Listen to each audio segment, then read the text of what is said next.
ایک عدالت کے فیصلے کو غلط قرار دیتے ہوئے ہمیں بری کرتی ہے، اپنی ایک عدالت کے فیصلے کو غلط قرار دیتے ہوئے ہمیں بری کرتی ہے۔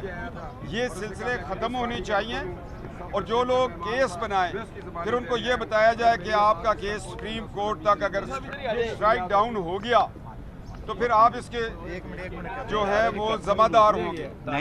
آج ہم 6 سال سے اس عدالت میں ہوں، میں دہشت گردی میں بھی آتا ہوں اور بغاوت میں بھی آتا ہوں، اور مزے کی بات ہے کہ میں سب ڈویژن کا اسسٹنٹ کمشنر بھی رہا ہوں، یہاں میں عدالت بھی کرتا تھا اور اس عدالت میں بطور میں دہشت گرد بھی پیش ہوتا ہوں اور باغی بھی پیش ہوتا ہوں۔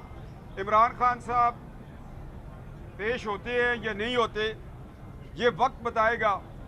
اب اگر جسٹس منیر پر لوگوں نے کتابیں لکھی ہیں تو اس نظام پہ بھی لوگ کتابیں لکھیں گے۔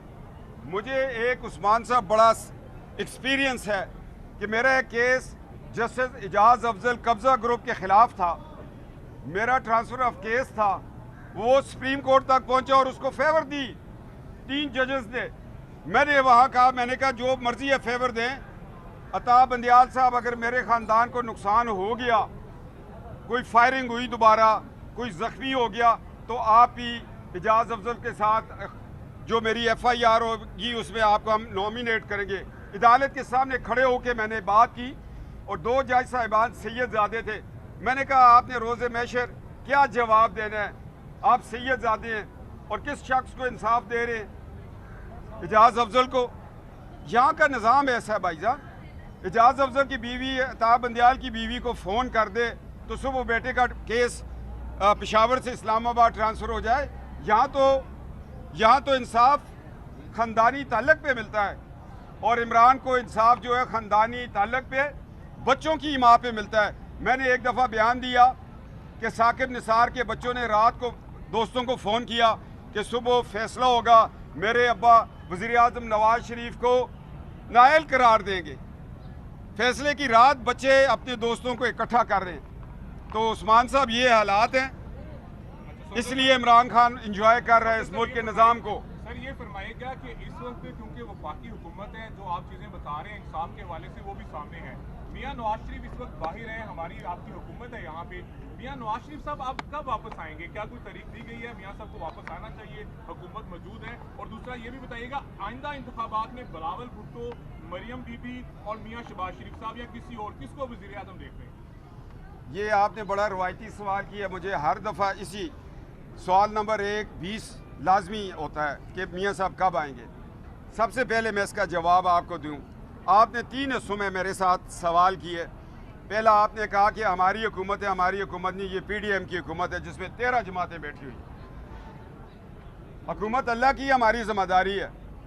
شہباز شریف صاحب اور اسحاق ڈار صاحب جتنی مشکل سے اس ملک کو دلدل سے نکال رہے ہیں، انشاءاللہ آنے والا بجٹ بھی بڑا اچھا آئے گا۔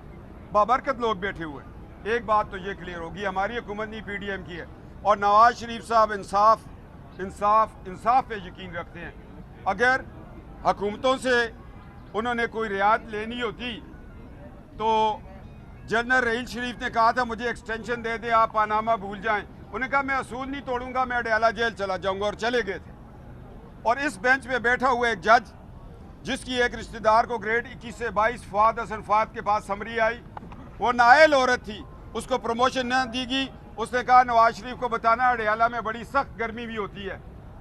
اس بنا پہ تو نواز شریف صاحب کو نائل کیا گیا تھا۔